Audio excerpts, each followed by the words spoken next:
પોસ્ટપાર્ટમમાં private પાર્ટની care કઈ રીતે કરવાની. તો અહીંયા આપણી જોડે આ વસ્તુઓ છે. આ પેન્ટી છે, peri peri bottle, this is pad, ice pack and pain free કાં તો પેન રિલીફ કાં તો ઇચ ફ્રી સ્પ્રે. તો નોર્મલી યુએસની અંદર આ બધી વસ્તુ તમને હોસ્પિટલમાંથી મળશે, પણ તમે જો કોઈ બીજી કન્ટ્રીમાં રહેતા હોય તો તમે આ બધી વસ્તુ બાય કરી શકો. એ મોમ માટે બહુ જ બેનિફિશિયલ થશે પોસ્ટપાર્ટમમાં.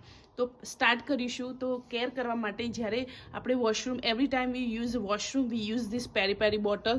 એમાં ટેપ વોટર હોય, તો ટેપ વોટર અંદર ભરવાનું અને તમે જ્યારે વોશરૂમમાં જાઓ ત્યારે ક્લિનિંગ કરવા માટે આ યુઝ રાખવાનો. તો કોઈ બી બ્લીડિંગ હોય, ડિસ્ચાર્જ હોય તો આને આ રીતે સ્પ્રે કરવાનું, તો પાણી નીકળશે, એનાથી મસ્ત બધું ક્લીનઅપ થઈ જશે.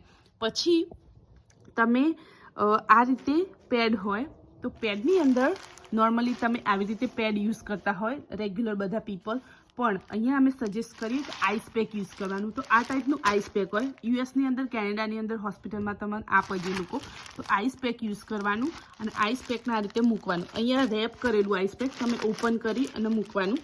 પછી એનાથી એકદમ કોલ્ડના લીધે તમારું ઇન્ફ્લામેશન ઓછું થશે, પ્લસ સ્વેલિંગ નહીં થાય અને પેન રિલીફ બી થશે.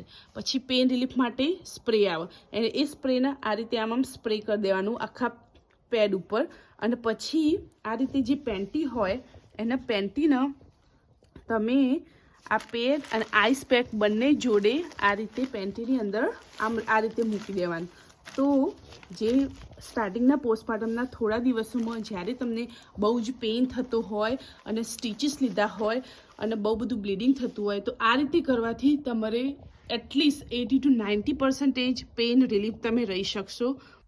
આ બધી વસ્તુ જે પોસ્ટપાર્ટમમાં ઇમ્પોર્ટન્ટ છે એ બધી બાય કરવી હોય તો નીટ પેડ, આ પેરી પેરી બોટલ, તો એના માટે અમે ડિસ્ક્રિપ્શનમાં આખું લિંક મોકલીશું બધી પ્રોડક્ટની, અને આખી કિટની બી. તમારે જે બાય કરવું હોય તો એમાંથી કરી શકો.